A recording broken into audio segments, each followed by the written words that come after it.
Stephanie, welcome to the Retail Horror Podcast. I am so excited to be here. I I dreamt about this last night. I decided I got to turn the tables on you because I was on your podcast, which is the Retail Business Empowerment Show. I like how I just put that. Yeah. I was on yours, so I got to turn the tables on you because we are partnering up for the ASD show. And like I said on your podcast, I think there's a whole lot of people that don't know what the show is that listen to this podcast, and I think it's time. But before that, introduce yourself and tell everyone a little bit about yourself. Well, I love that I'm on the hot seat and I love ASD Market Week, so I'm very excited to spill the beans on everything. But my name is Stephanie and I'm the VIP Buyer Relations Director at the show. And that means my job is to educate buyers and tell them about our event and say, get your butt on down to Las Vegas. You're missing out and you will be very thankful after a couple of days with us at our show. So that's a little bit about me. So I need to know more because this is like because I'm looking at like VIP Relations Director. So before I get into that, I want to know what you did before this because everyone's got a backstory and you obviously know retail and wholesale. So what did you do? Well, here's the funny part. I was a nanny. I was a nanny for the real estate commissioner of Southern California and the Wow. CEO of Sony Entertainment. Wow. Too bad you signed a non-disclosure because that would be such good tea. Oh, the juicy details I could give. No, but I was a nanny. I got to play with kids like my whole college career. I was supposed to be a teacher for kindergarten. Hmm. Found out how much they made, and it just wasn't my cup of tea. I was like, I don't know how to really teach history, so this is not for me. This was a bad idea.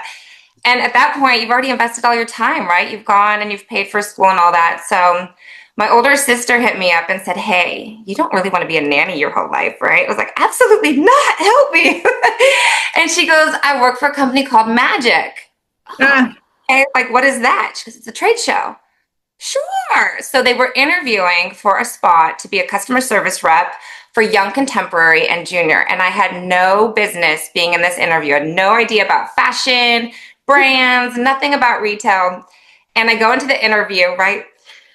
I'm here and I answer all the questions and they just needed someone that was going to be peppy and happy and do the job. So the last question I get before I leave is, Stephanie, what's your favorite brand?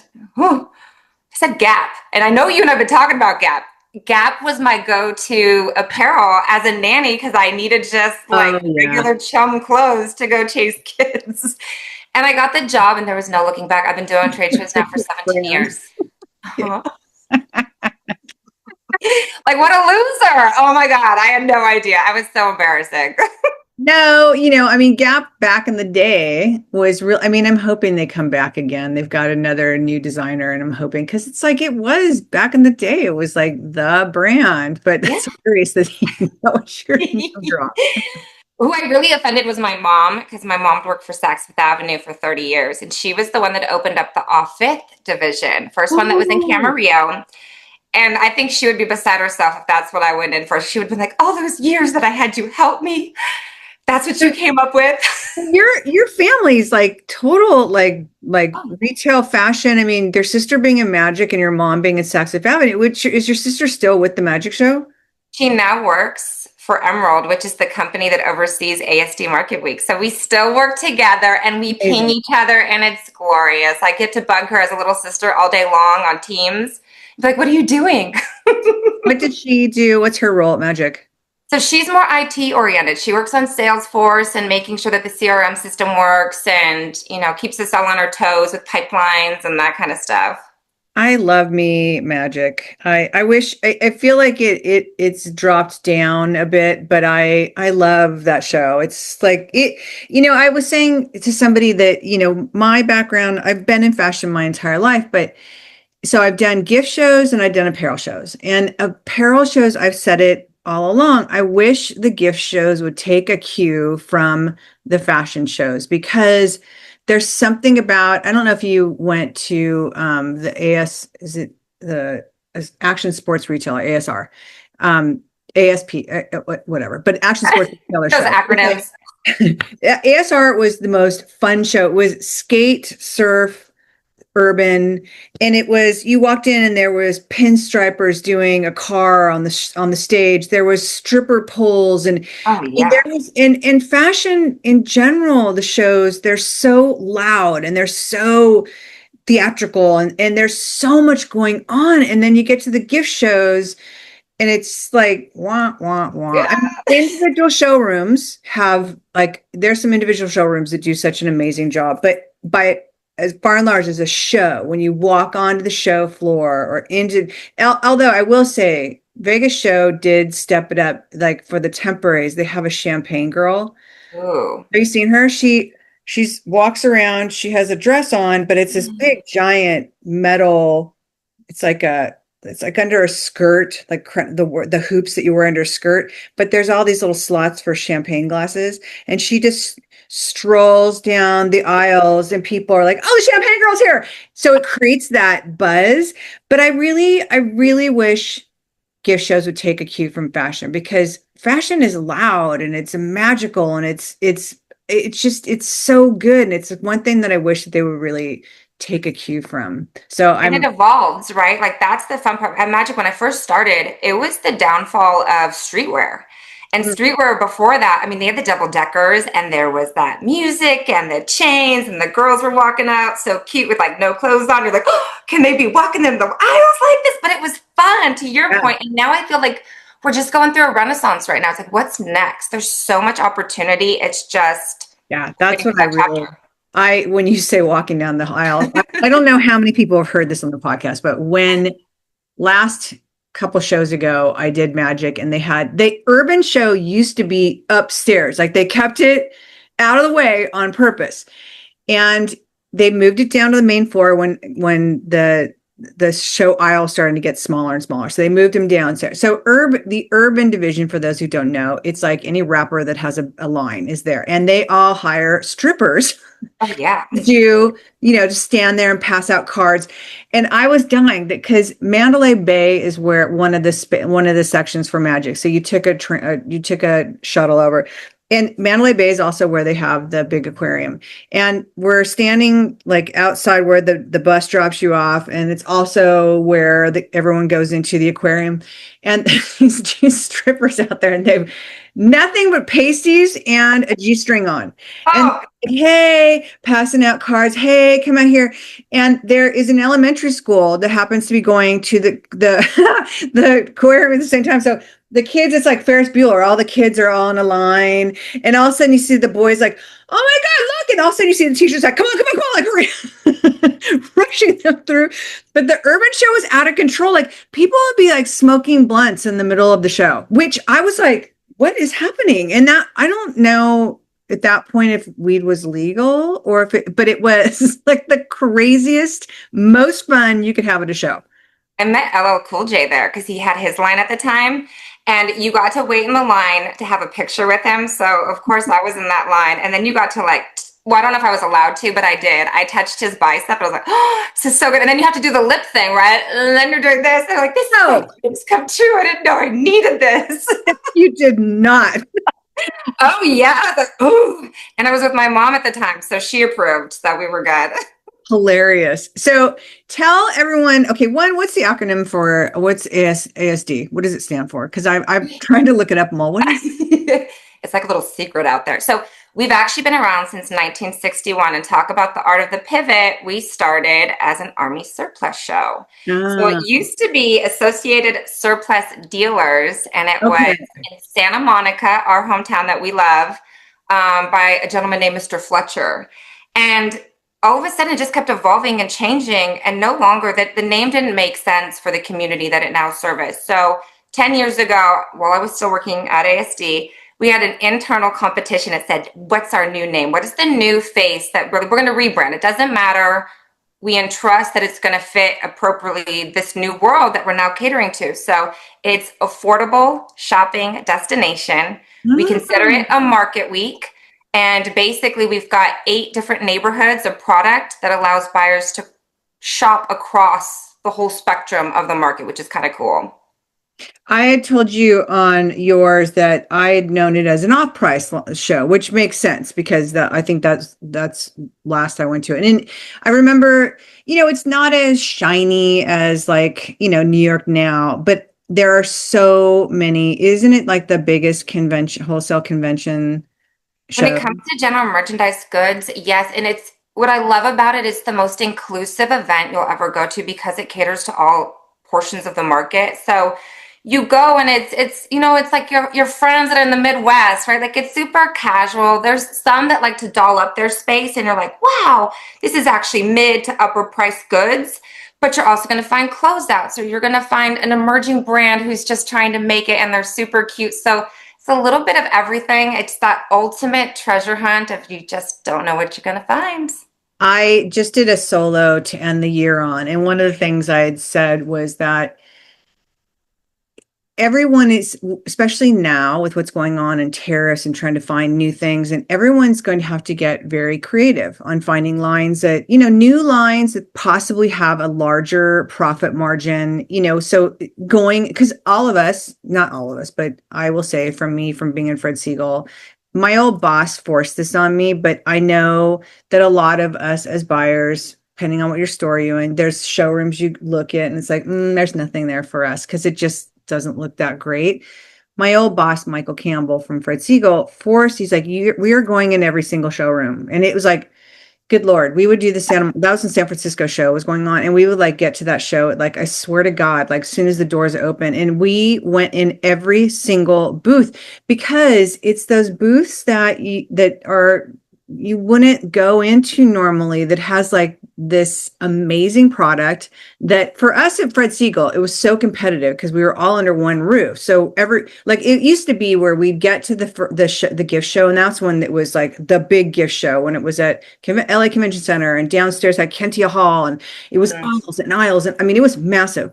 And we would get there, and it was like it might as well have been a reality show because all of us were like gunning and like running down aisles and trying to find the newest thing because all of us are being under the same roof, much like now with Jellycat or anything else. There's zip code protection, and you wanted to find that pet rock. And Michael Campbell was like, I'm telling you right now, and he's only one that did the due diligence of literally going in every single showroom. Like, and there was a lot where I was like, there's nothing in here. And he's like, no, look at this. Look at this. And this is like $10, Michelle, and we're going to sell it for $50 and we're going to sell Yeah. it. And that's where I learned all this from. It's like going in, and that was one of the things I said in the solo, is like, you need to look at it a different way. You need to go in places that you never would and look for that pet rock that possibly has a lower wholesale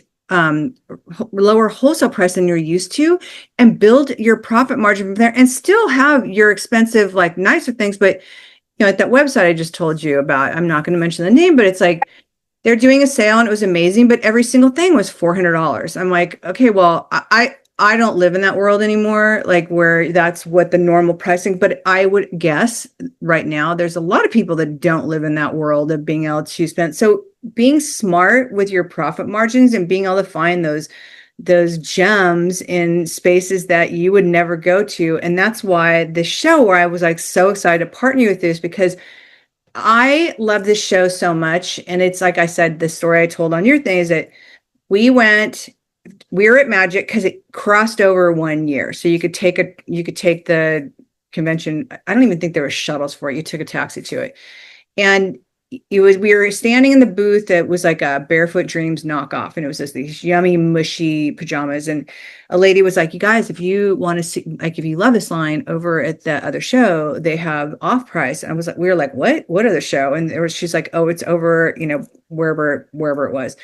And it was not the brand new stuff at season. It was last season. And it was like 30 or 40% off.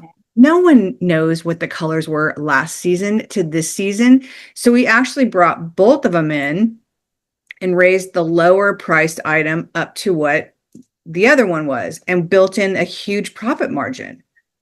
And that's something that we hear every day in conversations working with retailers of all sizes is a lot of them are losing control of their margins because they go to the brands that they're accustomed to providing for their consumers, because the consumers have told them, I want the free people, right? Or I want this and I want that. Well, once they keep going after that particular product line, they're not building that margin to protect them to keep the doors open. So we always say, you've got that core item. Now you need to supplement and fill in some gaps. And this is where you get to be creative. And I loved our conversation. You were talking about storytelling and how important it is and how you can play with the senses and you can create this almost a vision board of opportunities. So I always say at ASD, it is, and actually a friend of mine tells me this all the time, you make money on the buy.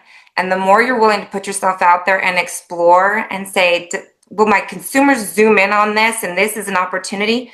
You are going to find amazing items and it's going to make it more playful in your store and it's just going to be a good move. And you're going to have to do it. Right now, you just said it. People are questioning. I question it all the time as a mom of two.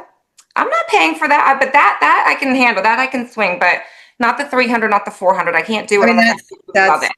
that's like crazy. But it's I think that I love high low also. Like I think high low mixes so well together. And Yes. honestly, like that's I think, I'm gonna start merchandising for DM merchandising brand, which is an amazing, inexpensive, that cheap and cheerful line. And Yeah. then some amazing products that are so inexpensive, but they come in those tabletop POP display boxes, which I hate. And I said to Miles, who's the president, I said, one thing I want to do, we're not going to change how we show the product in the boxes because that's how you show it. It comes assorted, so you get four colors or something. And it's like I have to make it easy for the buyers to scan. But I do want to pull some of it out and do those storytelling moments for them and cross merchandise different products of it and take it all out of those packages like I do because I'm telling you, I brought it into Lucy's and it does so well. Again, it's like a lower price item. Think about it outside of what it looks like in that stupid box. Sorry. Yeah. But, I mean, some of the stuff we've left in the boxes, but by and far and large, I think you have a better opportunity to mark things at a higher price when you don't have it in that box because sometimes, customers can customers can tell if they've gone to one store, 5 blocks down or whatever. Oh, I saw this at whatever. And they have it. You don't have as big of a chance to build a bigger markup. But if you take it all out, customers most likely are not going to know. That's the same thing that was in that box assortment that you saw, down the street. And this is what this show for me is like. And it's like, yes, you're going to have to walk the aisles and do exactly what I said on the solos. Like, spend the time investigating, finding something that you can think outside of the box that's not going to cost as much, that you can show differently.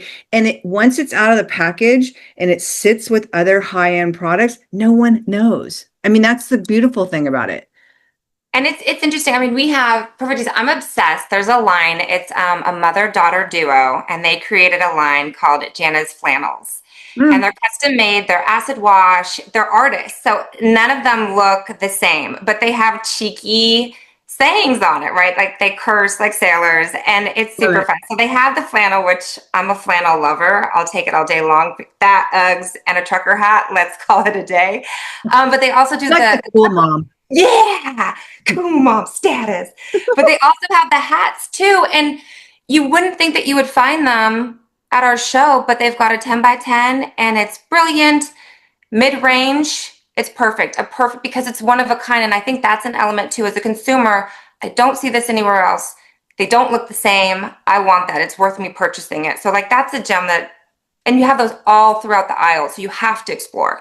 So tell everyone a little bit about what's at the show. I mean, is it like the standard gift show where it's, they've got jewelry in this area, handmaids in another area? How is the show set up and how do you suggest people navigate it? Because it's big.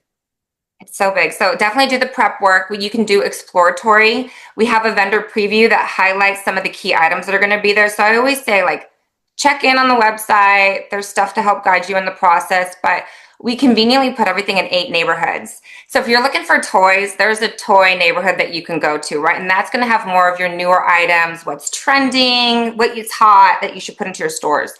If you go to the closeout area, which is more of a general merchandise area, those are closeouts, liquidation, general merchandise, really good deals. You're going to find one of a kinds and you're going to want to beat it, buy it before your competitor does, because once it's gone, and that's fun. We have a beauty section, and beauty is thriving. So think of skincare and cosmetics and fragrances and bath bombs, a little bit of everything in that world. You've got fashion, which has accessories and apparel. Hem and Thread comes to our show. So you're going to Ah, note a few people that go to some of the other markets that I love have a home thread. phenomenal showing. And my favorite part, actually, there's two of my favorite parts. There's a cash and carry. So Oh, you can go, you've done your work and your due diligence, you picked up all the stuff that you need for your store. Well, what about you? So go to this area and you can buy onesies and twosies, and they've got everything from gold to maybe a used Rolex to ooh. diamonds, and then the tchotchke earrings that are going to be like $1 for you. And you could buy multiples if you want, but it's just a really fun area to kind of do some self therapy shopping.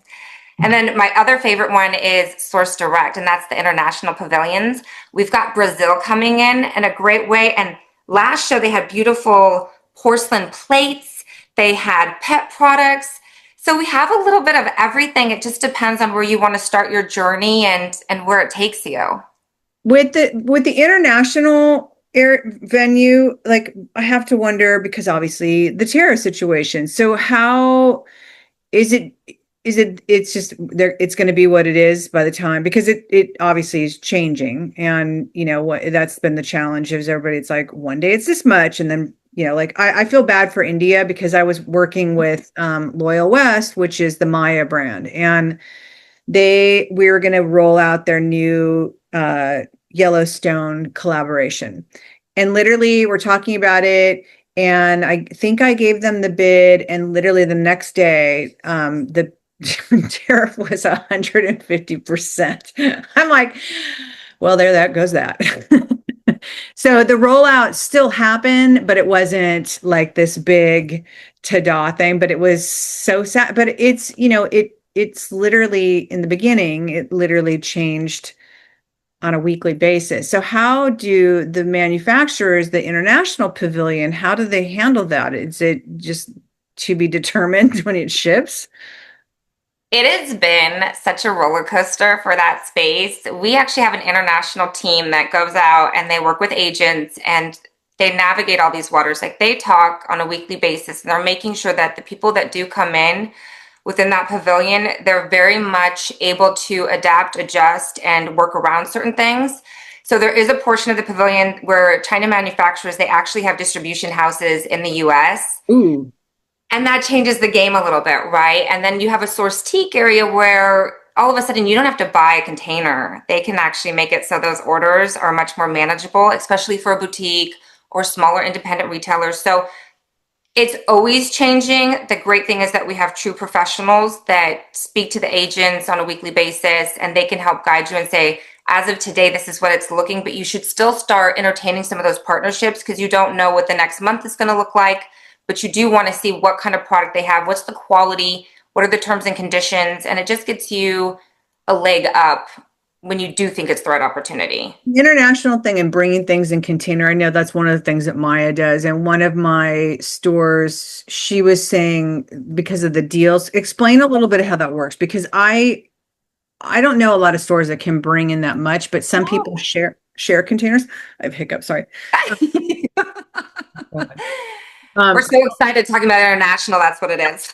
like, like, but tell everyone what that looks like because I don't think there's a lot of small retailers that don't do big volume understand what that looks like. So with a lot of our companies, there's very few that's on our show floor that only do container loads, right? It's too massive. And again, we really lean onto the independent business. A lot of mom and pops come through the ASD circuit. So for us, we've got some companies. Good one example is it's called, what is it? Creative Brazil. So they do 18 karat gold necklaces and chunky bracelets and beautiful, beautiful stuff. You only have to buy 100 units. That's it. No big Or dollars, no, it's 100 units, 100 pieces. but it's like 60 cents per piece on some things. And then the other ones that are gold plated, of course, those ones are going to be heavier, but you're going to shake your head and say, first of all, it's absolutely beautiful. And they have a beautiful display. And if you go on their website, you're going to draw and say, I want every single thing that's on it. But what they're able to give you that a lot of the other companies can't, it makes them a must stop. So there's little elements like that where the misconception would be, oh, I'm not going to go to the International Pavilion because tariffs, because I have to get a container load, because of this, and that, right? And it self sabotages you as a retailer. So my guide, what I always tell retailers is I've got Nancy and Elkin. These are people that work on our international sales team. They will say, what is it that you want? What are you looking for? Okay, I have 5 companies that I can go take you to their booth, introduce you to them, and see if it's a match. So that's something that I don't know if a lot of other shows offer it, but we work really well with that organic flow of how do we get retailer with the exhibitor, with the ASD working staff so that everyone's in communication and we get you to where you need to be. How do, if people are thinking about doing that, how does one go about that? Ooh, so first of all, we have a matchmaking program in advance. You just send an email and say, hey, I've got a 3-store boutique specializing in this. I really want to find this type of product. We'll do the research for you and we'll send it to you and say, here's some must stop booths. Wow. But we also do buying tours. That's the best way to do it. And after the buying tour, which will just teach you a general overview of how to shop the area, there's a Q&A. So afterwards, you can have that one-on-one time to just say, okay, I saw it. I'm still overwhelmed. I really need to buy jewelry, or I really need to buy those ceramic plates, whatever it is. And then we can take you to the sources that we have available. Wow, what an awesome tool. That's amazing. It's so also personal, like where there's somebody you're talking to. It's not just like a big, because I love Anmore and I love the big shows, but the people I know at Anmore are the ones who work with the showrooms. They're there, but I don't know as a buyer. Maybe I haven't taken advantage of it, but I don't know as a buyer what if there's something that feels like that. It doesn't sound like it from me, that I know of, but I love that it takes the guesswork out, and especially if you're overwhelmed by it. Who are some of your favorite vendors that are there? Throughout all of ASD, I would say I love going into the accessory portion because our accessory people, they're sneaky Pete's, right?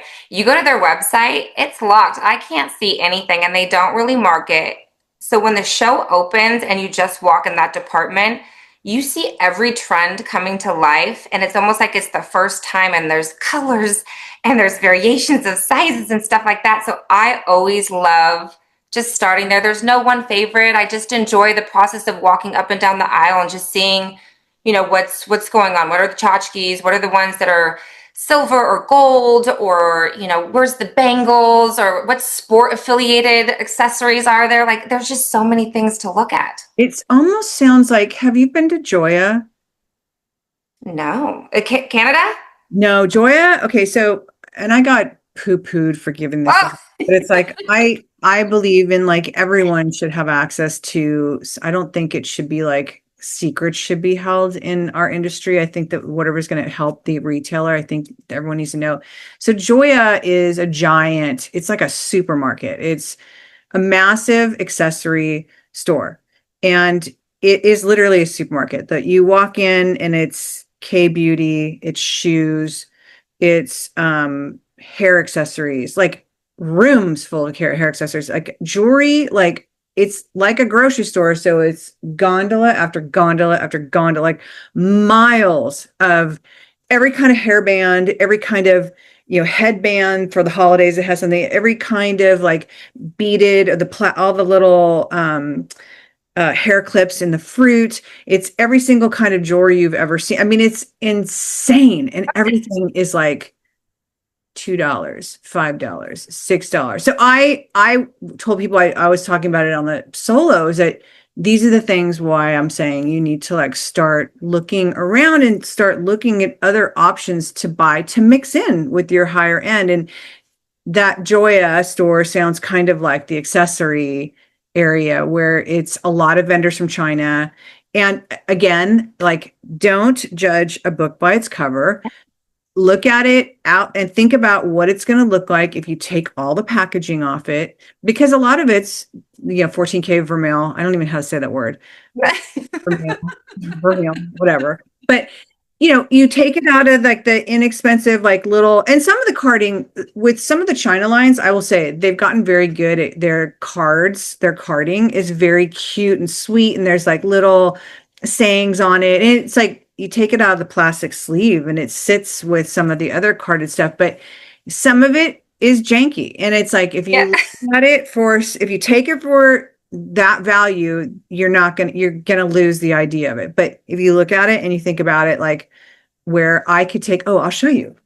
Ooh, I I want to see it. I did I do I'm still doing like pop-up shops. So I buy the inexpensive jewelry and then I take vintage photos and put the on the photo.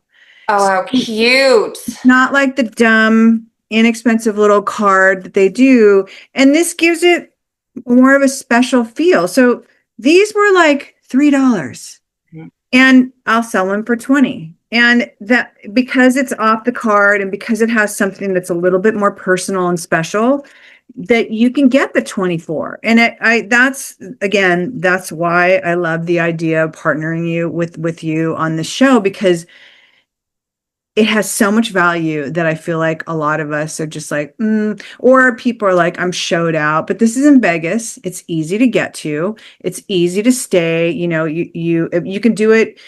I don't know if you can do it in one day if you're Oh, riding, but you can do it in 2 days. You fly in, walk the show, stay the night, walk the show, fly home that night. But it is so worth going. so when you first saw, like when I saw those earrings, I would totally get those for half of my girlfriends, right? I would willingly pay the $20, Well, I'll which is send you so, send you free. I'll get your address. oh yeah, which is interesting because we also have a lot of like companies that do greeting cards and Mm, packaging and all that, but super cheap. So all of a sudden, if your store offers complimentary goods, right? Okay, I got the cute earrings, fun little card that says, "Hey bestie, hope you're feeling better because you're overwhelmed with kids and I want to send you a gift of love to kind of bring joy and happiness back to your life." But how easy is that organic upsell of the basket size by just providing certain elements? And if I look at a card and go, this card's only $5 and I can add with it, how great. The cards that they're selling at the show, they might be like 15 cents, wow. 40 cents. So that markup that you can do, and it's easy. And now you're leaning into it's Mother's Day or there's so many different holidays. So we've had companies and retailers come through. LGO Hospitality is a great one. And they have kind of a hybrid where they have food, right? It's a coffee shop, and then you can get the croissants and stuff like that. But then they also have displays of product, and they sell so much product because the traffic flow is so good for them. But one of the number one elements that they cater to is the greeting cards because it just makes them money and books and stuff like that. Just anything that's giftable that Mhm. they can pick it up, take it to the office, and give it to an associate and stuff like that. So definitely a lot of opportunity. I love the idea of cards because so many people already like that's the number one department for so many of my retailers. It's crazy to me because I never, I one of my stores because when I first started with her, I'm like, well, let's run your reports, and she's like, I don't do them. I'm like, you have to have some kind of report. You have Shopify. So she ran it, and I said, I think it's going to be surprising what your top department is. And she runs it, and she's like, oh my God, cards are. I'm like, what? Even I was like, Yeah.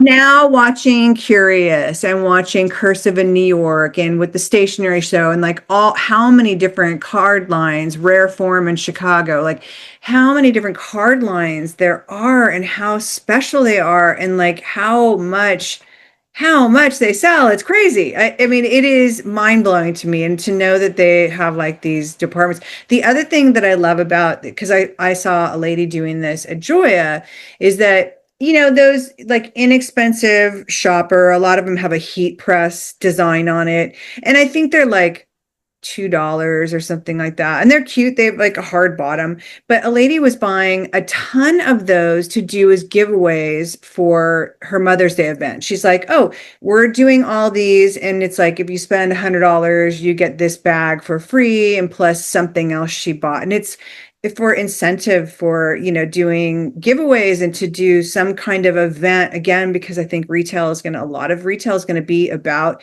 in-store events and having people come in and that's another great idea for with a lot of these products that are at the show that you can get for, pennies on the dollar kind of in the sense and give it away if you're not going to sell it.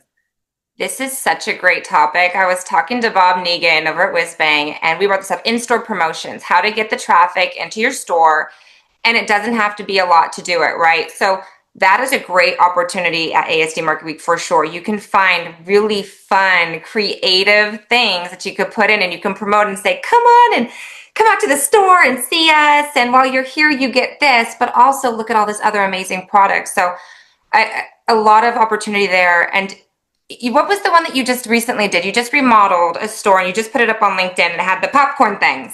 Oh, that's wholesale Stonewall Kitchen. Okay, so it is so cute and so fun. It And I was was looking at it, I was like, oh, she could get those popcorn things really cheap at our thing, right? Or the towels, right? Just the dish towels. We have some with like lemons on it or whatever's trending in the market right now. Super wow. cheap, easy elements to just throw onto a table, adds to the story, but more importantly, adds to the profit. I love this. I'm so excited. So, what is your suggestions on how people should attack this show? Come in the day before, like what? I mean, you So we changed it. So we've always been a Sunday, Monday, Tuesday, Wednesday show.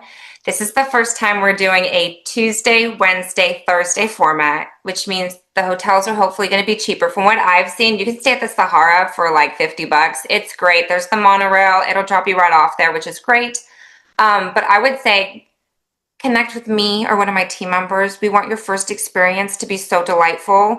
So really that starts with understanding, have you ever been to the event before? Have you not? What are you looking for? What are your holes in your current store model that you're trying to achieve? Like what objectives will make you really happy? Because then we can say, hey, this neighborhood's really important for you.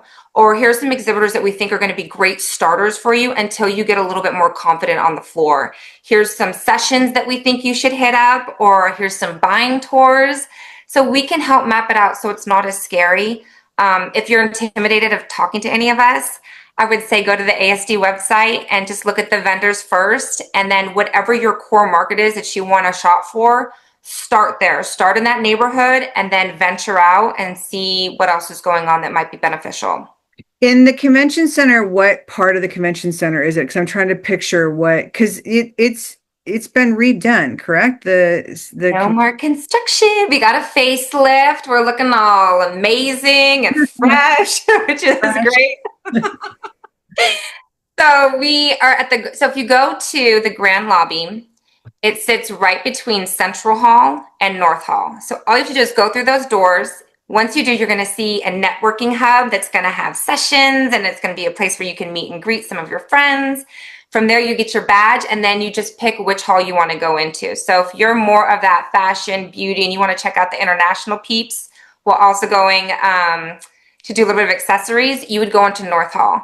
But if you want gift, toy, home, and general merchandise goods and kind of see what closeouts are about, you'll go over to Central Hall.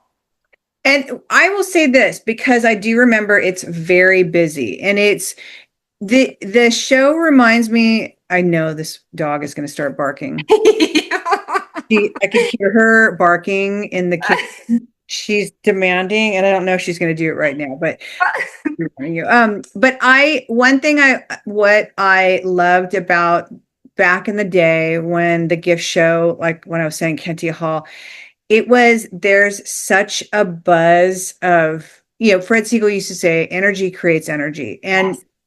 walking in and still like even Las Vegas and New York now and everything, like the registration area, and there's so many people and everyone's waiting to go in.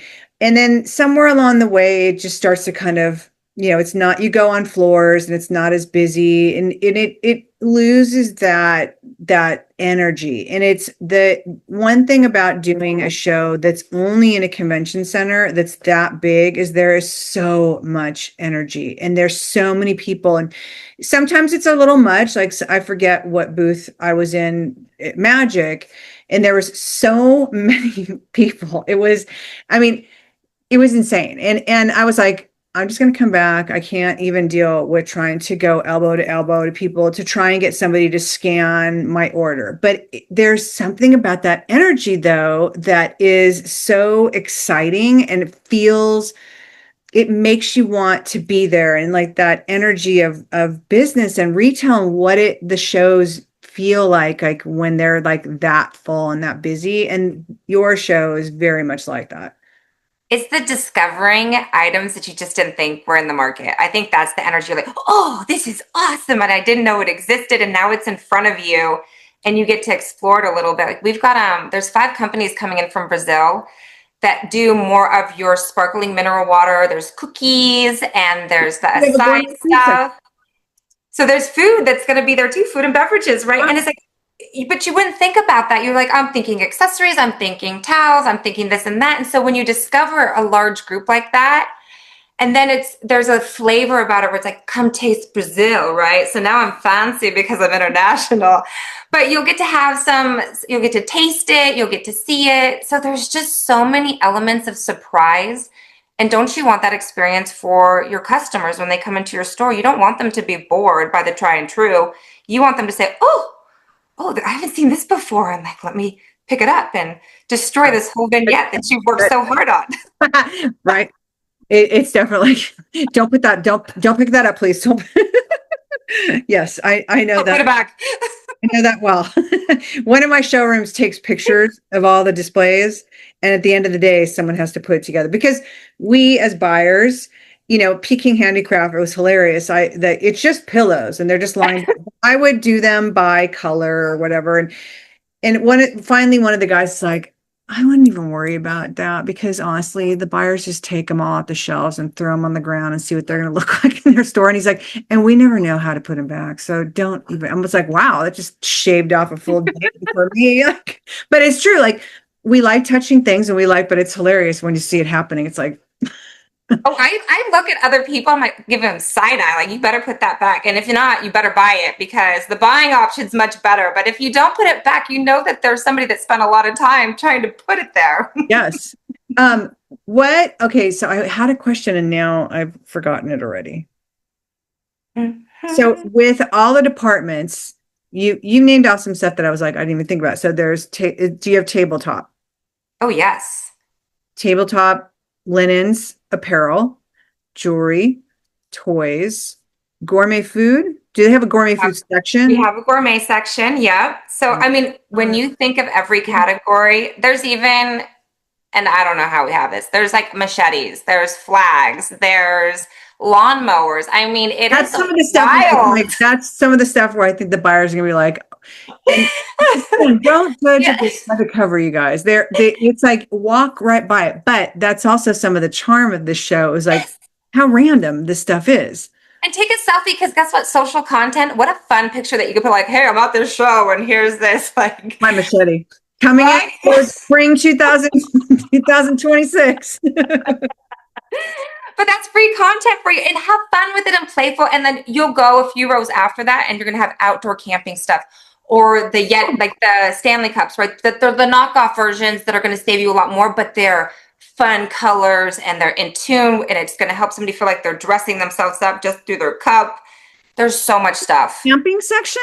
Oh, yeah. Jesus Christ, they really do have everything. I mean, it's okay, so let's talk about what I'm doing because I still don't even know. I'm giving a tour, apparently.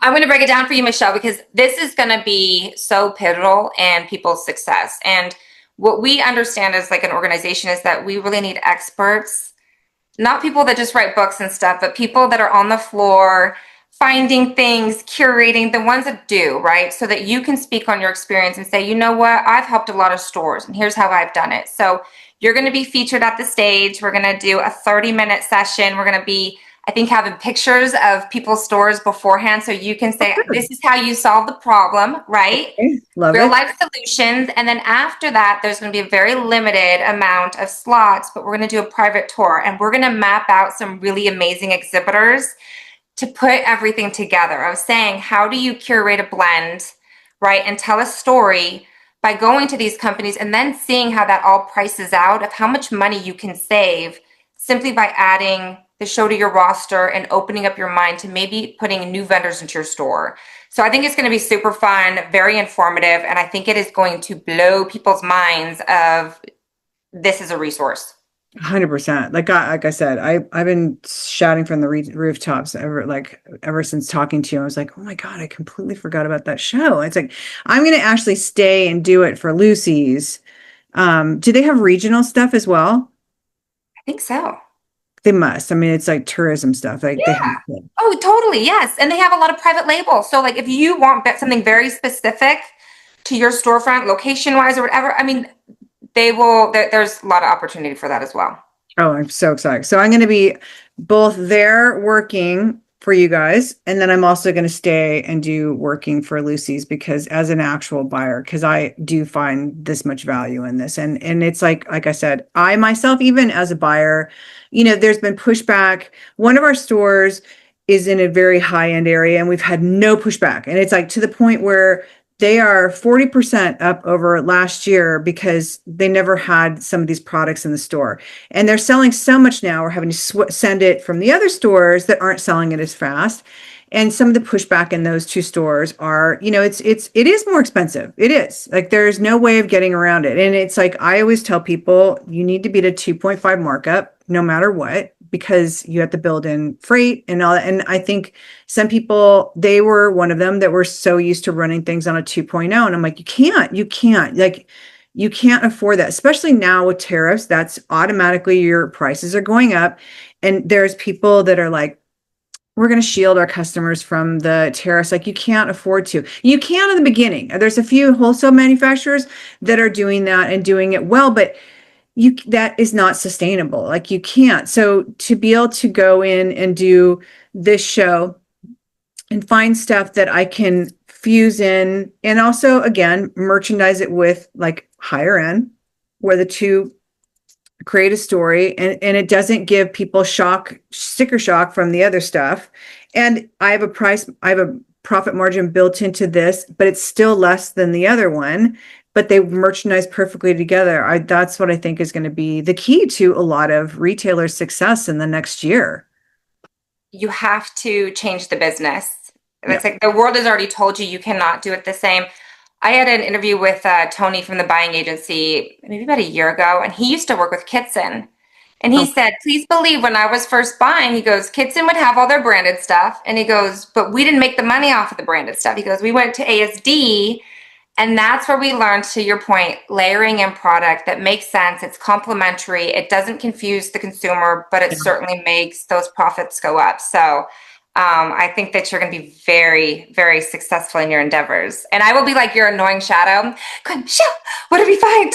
I 100% look forward to that. I'm also going to do, for those of you who are watching that follow on MC Design Collaboration, I'm going to try and go live. It's challenging going live when you're by yourself because you're that person like, I'm answering the question I mean, that's literally, that's why you need a second person when you're doing lives that is willing, you can sit there and go through all the questions, but to be able to show everyone the show and point out the things that I love and like, this is what I'm finding. That's what I'm going to be blasting out. So if you are not able to go to the show, you're going to be able to watch and see both through your Instagram as well as through my Instagram and what I'm finding and where the brands are. And you can always contact the brands after the show, but the whole experience, to be honest, is going to the show.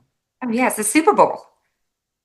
Oh my God. So what are the dates of the show? So March 17th, 18th, and 19th. And again, Las Vegas Convention Center. Don't be afraid. Reach out. All my information, contact stuff. I've got a great team and we are very transparent. So if you have questions, I'm always readily available to jump on a call and see what we can do.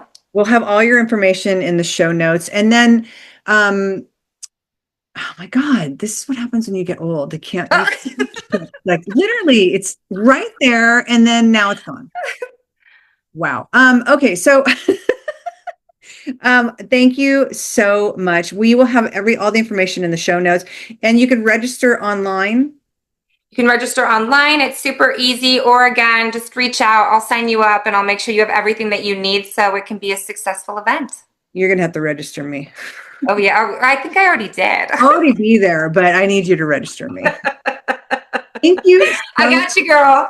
This was so much fun. I knew it was going to be fun. So thank you for this will be a joy for people to listen to, and a new resource for people to go and find something new, something outside of their comfort level, and to go to this show because it sounds like it's going to be magical. Come on the treasure hunt with us. Michelle and I will be together. It's going to be so fun. Thanks so much, Michelle. Thank you.